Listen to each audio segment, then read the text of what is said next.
Babak kalah yang berlangsung selama 3 tahun akhirnya berakhir. Luo Feng tampil luar biasa dalam pertempuran ini, tidak hanya berhasil masuk dalam 1000 besar dan mendapatkan kualifikasi untuk mewakili negara semesta Qianwu, tetapi juga menjadi penguasa galaksi Bima Sakti. Namun, salah satu jenderal di bawah penguasa negara semesta Qianwu, penguasa 13, tidak memiliki harapan besar terhadap Luo Feng. Dia percaya bahwa Luo Feng akan kesulitan untuk menonjol di antara banyak jenius dari 1008 negara semesta dan tidak akan bisa mendapatkan tempat sebagai anggota inti di alam semesta virtual. Perlu dicatat bahwa penguasa 13 setidaknya memiliki kekuatan setingkat abadi markis. Setelah analisis saya, kemungkinan besar dia adalah abadi raja, dengan kekuatan yang melebihi Huyanbo. Ini akan menjadi pertama kalinya kita melihat wujud asli seorang abadi raja. Namun, mengingat banyak karakter baru yang akan muncul nanti, saya pikir penguasa 13 mungkin akan digantikan oleh Menluo. Faktanya, biaya memodelkan karakter tidaklah murah, bahkan perusahaan produksi animasi besar pun menghindari menambahkan karakter sembarangan. Inilah mengapa Diven dikirim pergi oleh Luo Feng setelah hanya muncul dalam 1 episode. Apakah Anda penasaran mengapa, meskipun Luo Feng sekarang cukup kuat untuk mengalahkan Nabini dalam 1 gerakan, penguasa 13 masih percaya bahwa dia tidak punya kesempatan di tahap kedua kompetisi. Penting untuk dicatat bahwa setiap negara semesta dapat mengirim 1000 peserta yang terpilih, yang berarti akan ada lebih dari 1 juta peserta dari 1008 negara semesta secara total. Setiap peserta yang berhasil lolos dari seleksi domestik adalah elit papan atas. Bahkan yang terlemah di antara mereka biasanya memiliki domain yang mencapai tingkat ke-8 atau ke-9, belum lagi lebih dari setengah peserta sudah memahami ambang hukum asli. Intensitas kompetisi jelas terlihat. Meskipun jumlah peserta di tahap kedua melebihi 1 juta, mereka yang benar-benar mampu bersaing untuk 1000 tempat anggota inti di perusahaan alam semesta virtual adalah elit papan atas dari masing-masing negara, yang menduduki peringkat pertama dalam seleksi domestik mereka. Ini bukan berlebihan. Bahkan jika kita membagi 1000 tempat secara merata di antara 1008 negara semesta, setiap negara hanya akan menerima kurang dari 1 tempat, artinya 8 negara semesta tidak akan mendapatkan tempat sama sekali. Selain itu, beberapa negara semesta melampaui tingkat rata-rata, menghasilkan 2 atau bahkan 3 super jenius, sehingga semakin sedikit negara semesta yang benar-benar mendapatkan tempat. Misalnya, planet Augustus menghasilkan sepasang saudara yang keduanya berada di peringkat 10 besar. Oleh karena itu, penguasa 13 percaya bahwa jika Luo Feng berhasil masuk 5000 besar, itu sudah merupakan pencapaian yang luar biasa, terutama karena Luo Feng belum menunjukkan bahwa dia telah menyentuh ambang hukum asli ruang. Penilaian penguasa 13 tidak membuat Luo Feng berkecil hati, karena dia tahu bahwa dalam hal garis keturunan dan teknik rahasia, dia tidak kalah dari yang lain. Satu-satunya kelemahannya adalah waktu yang lebih singkat yang dia habiskan untuk berlatih. Perlu dicatat bahwa keunggulan sejati dari garis keturunan puncak binatang bertanduk emas baru terwujud setelah mencapai level semesta. Kemajuan luar biasa Luo Feng selama pertempuran jenius adalah bukti terbaik dari hal ini. Ada sekitar 1,5 tahun antara akhir babak kalah dan dimulainya tahap kedua pertempuran jenius, yang sepenuhnya dimanfaatkan Luo Feng untuk pelatihan intensif. Atas saran Babata, Luo Feng menggunakan kemampuan cloning dari klan Masha untuk menduplikasi binatang bertanduk emas, memungkinkan dia mempelajari teknik rahasia warisan, ruang mutlak. Akibatnya, ketika tubuh Luo Feng mulai berlatih secara bersamaan, klon klan Masha mempelajari hukum ruang melalui teknik rahasia, klon binatang bertanduk emas fokus pada hukum asli emas, sementara tubuh manusianya menggabungkan wawasan dari kedua klon mengenai hukum ruang dan emas untuk mempelajari senjata Yanshen dan berlatih teknik rahasia Huyanbo, aliran 1000 garis. Selama periode ini, binatang bertanduk emas mencapai peringkat ke-7 dari level semesta, anggur Moyun mencapai peringkat ke-6 dari level semesta, dan tubuh manusia Luo Feng mencapai peringkat ke-9 dari level bintang. Jika pertempuran jenius terbuka untuk semua tingkatan prajurit, tubuh manusia Luo Feng sudah akan menembus level semesta, karena level binatang bertanduk emas juga menentukan batas tubuh manusianya. Selain itu, dengan bantuan kabin nutrisi level E, tubuh manusia Luo Feng hampir tidak menghadapi hambatan sebelum mencapai level penguasa domain. Adapun klon klan Masha, kulit yang dibeli Luo Feng berasal dari anggota klan Masha level 2 semesta, sehingga klon ini sudah berada di level 2 semesta saat diciptakan. Karena binatang bertanduk emas adalah tubuh asli Luo Feng, dia bisa langsung menaikkan klon klan Masha ke peringkat ke-7 level semesta, karena klon ini tidak perlu ikut serta dalam pertempuran jenius. Sementara itu, putra-putra Luo Feng, Luo Ping dan Luo Hai, dengan cepat mencapai level planet berkat sistem pelatihan yang solid. Ini semakin menunjukkan pentingnya sistem pelatihan yang kuat, yang juga merupakan salah satu alasan Luo Feng berjuang untuk bergabung dengan perusahaan alam semesta virtual sebagai anggota inti. Dengan 3 tubuh yang menjalani pelatihan intensif secara bersamaan, Luo Feng akhirnya belajar mengendalikan 9 pedang phantom dan berhasil menguasai level pertama aliran 1000 garis. Aliran 1 garis, membuatnya hanya selangkah lagi dari menembus ambang hukum asli ruang. Ketika Luo Feng terus menjalani pelatihan tanpa henti, tahap kedua pertempuran jenius pun dimulai. Karena tahap ini melibatkan para jenius dari semua 1008 negara semesta, tuan rumah kompetisi ini tidak lagi merupakan pengurus utama cabang negara masing-masing, seperti Menluo untuk negara semesta Qianwu, tetapi salah satu eksekutif inti dari perusahaan alam semesta virtual, Dewa Pedang 9. Dewa Pedang 9 adalah makhluk semesta yang telah sepenuhnya memahami hukum ruang, peringkatnya lebih tinggi daripada Abadi Raja. Dia juga merupakan karakter tertinggi yang pernah kita lihat sejak awal Swallowed Star. Tampilan dekat Dewa Pedang 9 dalam trailer sangat mengesankan, dengan matanya menyampaikan aura sakral dan tak tertandingi. Selain Dewa Pedang 9, apakah Anda juga memperhatikan karakter baru lainnya? Jika saya tidak salah, dia adalah Ai Chen, seorang jenius yang telah melampaui ambang hukum asli cahaya dan waktu, menduduki peringkat 10 besar. Penampilannya memberikan kesan polos dan murni, tidak ternoda oleh dunia. Studio animasi kunci berkilau benar-benar melampaui diri mereka. Jangan ragu untuk membagikan pendapat Anda tentang desain karakter-karakter baru ini di kolom komentar. Jadi, tantangan apa yang akan dihadapi Luo Feng di tahap kedua kompetisi? Tahap kedua dapat dibagi lebih lanjut menjadi 3 subtahap, fase eliminasi, pertarungan arena, dan putaran final. Pada fase eliminasi, setiap peserta akan dipindahkan ke ruang pelatihan mereka, dan 7.300 peserta teratas berdasarkan poin akan dipilih, sementara peserta yang tersisa akan dieliminasi. Perlu dicatat bahwa 100 peserta teratas berdasarkan poin akan otomatis melaju tanpa mengikuti putaran kedua fase eliminasi. 7.200 peserta yang tersisa akan bertanding dalam pertarungan arena, di mana 900 kualifikasi tambahan akan dipilih. Pertarungan arena ini mirip dengan seleksi arena sebelumnya, tetapi kali ini, peserta hanya perlu memenangkan 3 pertandingan berturut-turut untuk memenuhi syarat. Anda mungkin bertanya-tanya mengapa perusahaan alam semesta virtual tidak langsung memilih 1000 peserta teratas berdasarkan poin untuk putaran final. Alasannya adalah desain ruang pelatihan sangat menguntungkan pengendali di antara para penguasa roh, yang mempengaruhi keadilan seleksi final. Di ruang pelatihan, terdapat 7 menara, masing-masing dengan 7 tingkat. Di setiap tingkat, peserta harus menghadapi sejumlah besar musuh sendirian. Misalnya, tingkat pertama melibatkan menghadapi 10.000 mamut berambut darah, dan tingkat kedua melibatkan bertarung melawan 10.000 ular 9 kepala. Ini menempatkan para prajurit pada kerugian karena, tidak seperti penguasa roh, prajurit tidak dapat menjaga jarak sambil mengendalikan beberapa senjata dengan energi spiritual untuk menyerang. Mereka harus membunuh musuh mereka satu persatu di tengah kerumunan. Jika kekuatan peserta tidak cukup besar, mereka bisa dengan mudah terjebak dan dieliminasi. Tentu saja, ketika perusahaan alam semesta virtual mengatur lawan yang lebih kuat untuk peserta, mereka akan menyesuaikan jumlah musuh sesuai dengan kebutuhan untuk memastikan kompetisi menguji kemampuan peserta. Jika kekuatan keseluruhan lawan jauh melebihi kekuatan peserta, kompetisi kehilangan maknanya. Misalnya, pada tingkat kelima menara, perusahaan alam semesta virtual hanya menyiapkan 100 boneka automaton. Karena boneka-boneka ini tidak memiliki jiwa dan memiliki tubuh yang keras, tingkat ini sangat merugikan ilusionis di antara para penguasa roh karena serangan jiwa mereka tidak efektif terhadap boneka-boneka ini. Inilah alasan mengapa perusahaan alam semesta virtual mengatur putaran seleksi kedua untuk memastikan tidak ada jenius potensial yang terlewatkan.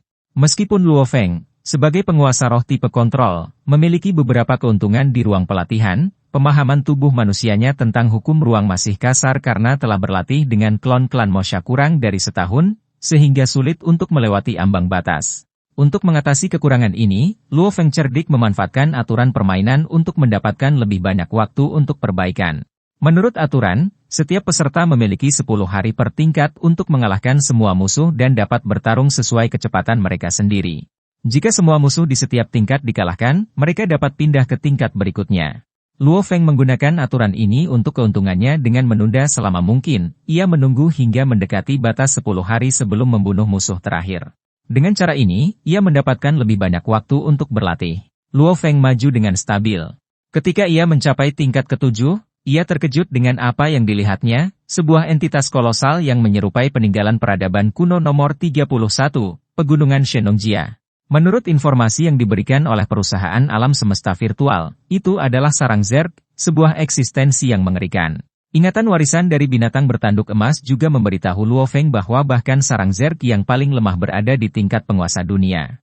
Yang lebih menakutkan, seorang ratu Zerg tinggal di dalamnya, mampu menghasilkan sejumlah besar pejuang Zerg. Menaklukkan sistem bintang, atau bahkan seluruh wilayah bintang, bukanlah tantangan bagi mereka. Bayangkan saja, jika ada 1 juta pejuang Zerg di dalamnya, bahkan jika semuanya berada di tingkat penguasa dunia, mereka bisa dengan mudah menghancurkan kekaisaran Gunung Naga Hitam. Bahkan seorang Marquis Immortal pun akan berjuang untuk bertahan hidup menghadapi serangan seperti itu, dan hanya mereka yang berada di tingkat Raja Immortal atau di atasnya yang bisa melarikan diri dari kematian. Untungnya, sarang Zerg di bumi mengalami cedera parah pada pertempuran antar luar angkasa. Saat melarikan diri, ia ditangkap oleh Huyan Bo. Huyan Bo awalnya berniat untuk memperbudak Ratu Zerg untuk membangun dirinya sebuah pasukan jutaan, tetapi jiwanya sangat unik, dan bahkan Huyan Bo yang unggul dalam serangan jiwa, tidak bisa memperbudaknya sebagai pelayan jiwa. Akhirnya, dia tidak punya pilihan selain menempatkan Ratu Zerg dalam tidur abadi. Kecuali seseorang dengan kekuatan jiwa atau kultivasi yang lebih besar dari Huyan Bo muncul, Ratu Zerg tidak akan pernah terbangun. Tak terduga, sarang yang ditangkap Huyan Bo akhirnya memberikan keuntungan bagi Luo Feng. Apakah Anda bertanya-tanya, karena tingkat terendah dari sarang Zerg adalah penguasa dunia, apakah itu berarti jenius yang melewati tingkat ke-7 memiliki kekuatan untuk mengalahkan penguasa dunia? Itu tidak benar. Ingat, kompetisi ini berlangsung di alam semesta virtual. Perusahaan alam semesta virtual dapat menyesuaikan tingkat sarang Zerg untuk mencocokkan kesulitan kompetisi. Oleh karena itu, ketika Luo Feng menghadapi sarang Zerg di tingkat ke-7 menara pertama, itu relatif mudah. Sebenarnya, setiap jenius yang melewati tahap pertama kompetisi pertarungan jenius juga bisa melewati menara pertama. Alasannya adalah kesulitan menara pertama hanya setara dengan seorang pejuang tingkat bintang ke-9 yang biasa, yang tidak sulit bagi para jenius ini. Mereka yang berhasil melalui tahap pertama bukanlah pejuang tingkat bintang ke-9 yang biasa, jadi mereka dengan mudah melewati 2 menara pertama. Meskipun konten misi di setiap menara sama, kesulitan meningkat secara signifikan. Dari menara ketiga ke atas, banyak peserta mulai kesulitan, dan hampir 90% dari mereka dieliminasi di menara itu. Dibandingkan dengan yang lain, Luo Feng tetap tenang, maju perlahan melalui setiap tingkat. Meskipun taktik ini memberinya banyak waktu latihan, ini juga menyebabkan peringkatnya tetap di bawah, jauh di bawah kekuatan sebenarnya. Di mata penguasa 13, Luo Feng seharusnya berada di peringkat 10.000 teratas dan tidak seharusnya berada di posisi bawah. Ini membuat penguasa 13 frustrasi. Ketika ia menonton siaran langsung kemajuan Luo Feng, ia menyadari bahwa Luo Feng menggunakan ruang pelatihan sebagai tempat latihan pribadinya, yang membuatnya kesal. Dalam pandangannya, beberapa bulan atau bahkan setahun pelatihan selama kompetisi tidak memberikan manfaat nyata, dan hanya orang bodoh yang akan menyia-nyiakan waktu seperti itu. Pada saat yang sama, rakyat negara alam semesta kianmu kecewa dengan performa Luo Feng. Mereka percaya bahwa di antara jenius di negara mereka, baik Rong Jun maupun Luo Feng memiliki kesempatan untuk memenangkan kompetisi. Untungnya, Rong Jun telah berada di peringkat 20 teratas, yang mengurangi ketidakpuasan mereka. Namun, rakyat Kekaisaran Gunung Naga Hitam sangat tidak puas dengan performa Luo Feng, karena dia adalah satu-satunya peserta mereka yang melewati tahap pertama. Ini membuat emosi mereka memuncak, dengan kritik yang terus-menerus. Sementara itu, Nuolan Shan, yang terpaksa melarikan diri ke planet terpencil setelah meninggalkan keluarganya, sangat senang. Dia tahu bahwa semakin kuat Luo Feng, semakin buruk situasinya sendiri. Namun, meskipun setahun pelatihan tidak membantu banyak jenius lainnya, itu sangat berbeda bagi Luo Feng. Dengan klon-klonnya, binatang bertanduk emas dan klan Mosha, efisiensi kultivasi Luo Feng sangat meningkat. Dengan berkah dari 2 garis keturunan ini, ia mencapai dalam 1 tahun apa yang hanya bisa dicapai orang lain dalam 10 atau bahkan ratusan tahun. Tanpa klon-klan Mosha, peringkat Luo Feng mungkin hanya mencapai 600 besar. Tapi dengan bantuannya, dia berhasil menembus 50 besar dan langsung mendapatkan tempat sebagai anggota inti perusahaan alam semesta virtual. Ini membuat penguasa 13 menyadari bahwa dia telah terus-menerus meremehkan kemampuan Luo Feng. Dia awalnya berpikir batas Luo Feng adalah 5.000 teratas tetapi sangat terkejut melihatnya mencapai 100 besar. Ini membawa kegembiraan besar, karena ini adalah pertama kalinya dalam sejarah dua peserta dari negara alam semesta Qianwu berada di 100 besar dan menjadi anggota inti perusahaan alam semesta virtual, sebuah kehormatan yang benar-benar belum pernah terjadi sebelumnya. Seiring berjalannya waktu, fase kedua kompetisi telah berlangsung selama hampir setahun, dan sekarang hanya tinggal 4 peserta yang tersisa di ruang pelatihan. Salah satunya adalah pemegang posisi pertama yang tak terbantahkan, Bolan. Pernahkah Anda memperhatikan bahwa saat membahas peringkat, biasanya kekuatan peserta digambarkan dalam rentang daripada angka yang tepat? Misalnya, banyak peserta yang berada di 20 besar memiliki tingkat kekuatan yang sangat mirip, seringkali tidak dapat mempertahankan kemenangan yang konsisten dalam pertarungan 1 lawan 1. Misalnya, Luo Feng, dengan kekuatan kehendak yang kuat dan pertahanan jiwa menara kosong, dapat menahan ilusi Galaxy, tetapi pada akhirnya kalah dari Long Yun yang memiliki pertahanan fisik yang kuat. Namun, Long Yun mungkin kesulitan menghadapi ilusi Galaxy. Bolan berbeda. Kekuatan Bolan jauh melebihi jenius lainnya, menjadikannya yang tak terbantahkan nomor 1.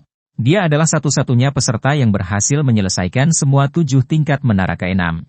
Ini juga alasan mengapa dia menghabiskan lebih banyak waktu di menara, karena semakin banyak tingkat yang dia lalui, semakin lama waktu yang dibutuhkan. Dengan kekuatan luar biasa Bolan, dia dapat dengan mudah mengalahkan semua 100 peserta teratas. Adapun 3 peserta lainnya, termasuk Luo Feng, jelas bahwa mereka telah menggunakan waktu mereka seefisien mungkin untuk tetap berada di ruang pelatihan.